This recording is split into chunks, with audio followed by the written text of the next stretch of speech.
তাহকিক উলামা একরাম করে নিয়েন, আমি শুনায়া দিয়া যেতেছি আপনাদেরকে। নফকা দুইটা হবে, প্রথমটাকে বলে কিয়ামতের জন্য, দুইবার সিংহায় ফু হবে, একবার ধ্বংসের জন্য, দ্বিতীয়টা হবে নফকাতুন নুশুর বলে এটাকে, দ্বিতীয়টা আমাদেরকে কবর থেকে উঠানোর জন্য হবে।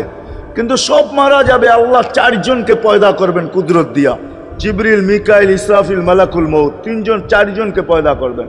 জিবরিল আলাইহিস সালাম কাঁদতে থাকবে, তিনজন জিজ্ঞাসা করবে কাঁদো কেন? এখনই ইসরাফিলকে সিংহায় ফু দেওয়ার হুকুম হবে নফকাতুন নুশুরের জন্য, আমাকে হুকুম হবে বন্ধুকে নিয়ে আসো মাকামে মাহমুদে, আমি মৃত্যুর পরে ভুলে গেছি ওনার কবর কোথায়।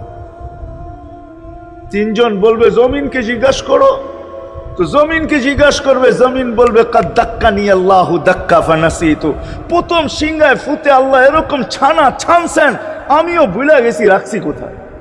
অনেক সময় হয় জিনিস যাবে খুঁজতেছে সারা ঘরে, ঠিক না? হয় না?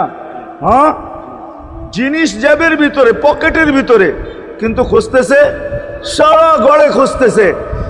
পরে পকেটে হাত দিয়া যখন দেখে পাইছে, তো জিহ্বায় কামড় দিয়ে আসতে বেরিয়ে যায়, কেননা গর্ত গরম করে ফেলছিল। এখন গড়ালড়া পাইলে উল্টা এর উপরে গরম হবে, ঠিক না? রাখছো পকেটে, খোঁজো আমাদের কাছে, ঠিক না? আর কাম পাও না, ঠিক না?